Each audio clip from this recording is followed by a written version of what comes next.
आप देख रहे हैं इंडिया न्यूज का डिजिटल प्लेटफॉर्म। आपके साथ मैं रचना बंसल।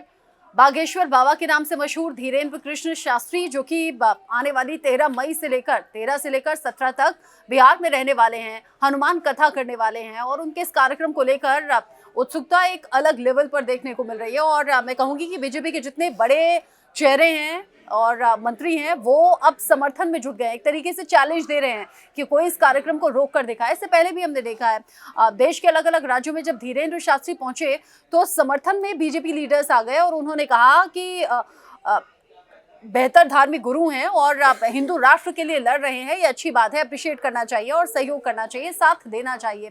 अब मामला कुछ अलग तरीके से सामने आया है। चूंकि धीरेन्द्र शास्त्री के पहुंचने की खबर जब फैलने लगी, तेज प्रताप यादव ने कहा कि अगर धीरेन्द्र कृष्ण शास्त्री यहां पर आकर हिंदू मुसलमान को बांटने की कोशिश करेंगे या फिर धर्म के नाम पर लोगों को झगड़वाने की कोशिश करेंगे तो मैं इसका विरोध करता हूं और फिर उससे निपटने के लिए भी हम पूरी तरह से तैयार हैं। इसको लेकर अलग अलग रिएक्शन सामने आए। अश्विनी चौबे ने तो ये तक कह दिया कि जो विरोध करेगा उसके 32 के 32 दांत झड़ जाएंगे। गिरिराज सिंह ये कहते हुए नजर आए कि मैं तो खुद सभी कार्यक्रम में मौजूद रहूंगा और अगर कोई रोक सकता है तो रोक कर दिखाए इस कार्यक्रम को।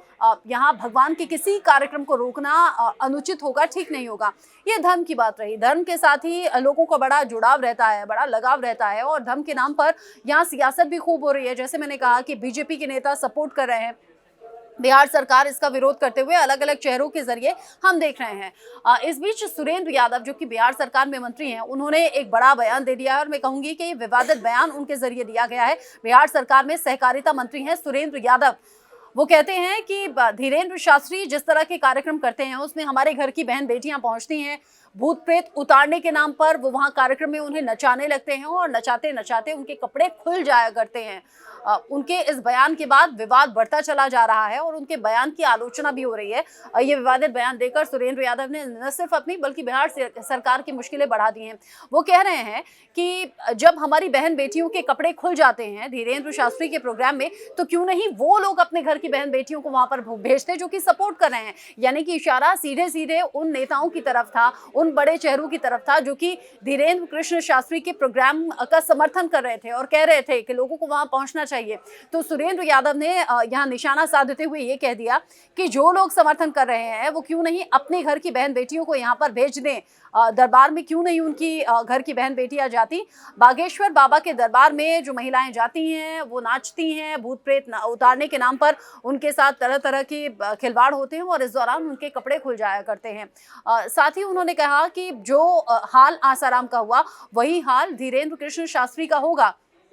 अब चूंकि बयान दिया है और बयान विवादित है, इसको लेकर रिएक्शंस तमाम सामने आ रहे हैं। बीजेपी कह रही है कि इस तरह के बयान बर्दाश्त नहीं किए जाएंगे और चैलेंज हम करते हैं कि बिहार में होने वाले इस कार्यक्रम को, यानी कि 13 से 17 मई तक होने वाले जो कार्यक्रम है इसे कोई रोक नहीं सकता और हम लोग खुद वहां मौजूद रहने वाले हैं। जैसे मैंने जिक्र किया अभी, गिरिराज सिंह और अश्विनी चौबे जैसे बड़े चेहरे हैं जो कि समर्थन में आ गए हैं। लेकिन इन सबके बीच में एक तरफ आप देख रहे हैं मुख्य विपक्षी पार्टी बीजेपी है, दूसरी तरफ बिहार सरकार है और तीसरी तरफ चिराग पासवान सामने आ गए हैं। चिराग पासवान ने बहुत सेफ गेम खेला है और चिराग पासवान ने न बात इधर की कही है न उधर की कही है, बल्कि बीच का रास्ता निकालते हुए उन्होंने कहा है कि धार्मिक भावनाएं आहत नहीं करनी चाहिए, धर्म से जुड़ी हुई चीजों पर इस तरह के बयान नहीं देने चाहिए, बल्कि बिहार में और भी कई ज्वलंत मुद्दे हैं जिन पर सरकार काम करे या फिर उस तरफ ध्यान दे। हालांकि बात उन्होंने एकदम ठीक कही है, क्योंकि धीरेन्द्र कृष्ण शास्त्री को लेकर सियासत होना ये पहली बार नहीं है। बिहार न सही लेकिन बाकी राज्यों में बारी बारी से सियासत होती रही है, जहां पर दो पक्षों में बटा हुआ ये पूरी जो विचारधारा है नजर आती है धीरेन्द्र कृष्ण शास्त्री के विरोध में और एक तरफ समर्थन में। अब चिराग पासवान ने जो बयान दिया है वो आप भी सुनिए और मैं कहूंगी कि बिहार की जनता खुद तय करे, क्या इस तरह से धर्म गुरुओं के कार्यक्रम में आपको पहुंचना है? क्या आपको वाकई अपनी प्रॉब्लम्स का समाधान यहाँ पर मिलता है? क्या कहीं ऐसा तो नहीं कि धर्म के नाम पर, इस तरह के कार्यक्रमों के नाम पर आपके जज्बातों के साथ खिलवाड़ हो रहा हो और सियासतदान अपनी अपनी सियासत चमका रहे हो?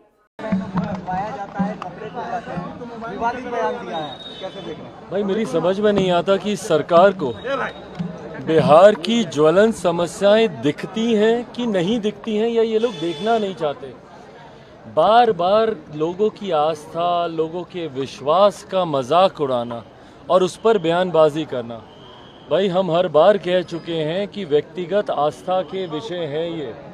कौन किस चीज़ में आस्था रखता है, कौन किस चीज़ में आस्था रखता है, कोई तीसरा व्यक्ति उसको निर्धारित करने वाला कोई नहीं हो सकता। आपकी संभवतः जिस चीज़ में आस्था है मेरी उसमें नहीं होगी, या मेरी जिसमें है आपकी नहीं होगी। ये व्यक्तिगत विश्वास का विषय है भाई।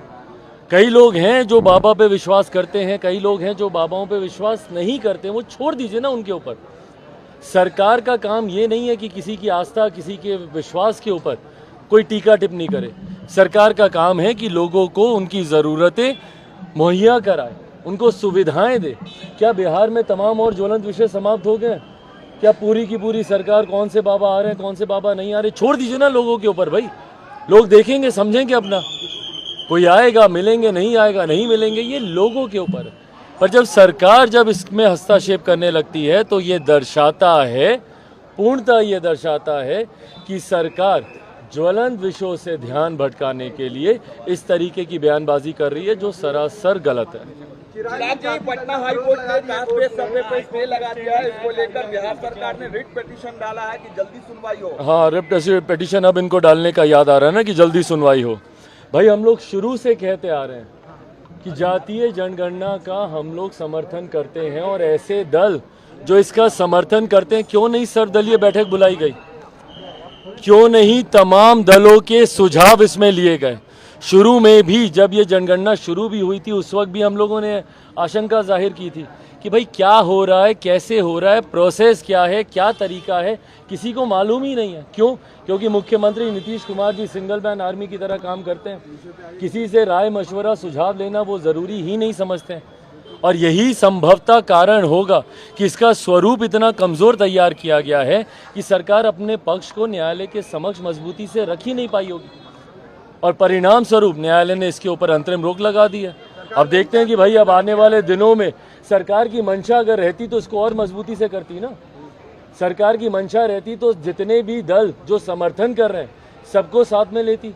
सरकार की मंशा रहती तो सर्वदलीय बैठक इसके ऊपर बुलाती। ये सिर्फ दिखावे की राजनीति है भैया। मुख्यमंत्री दिखाते कुछ और है, चाहते कुछ और है।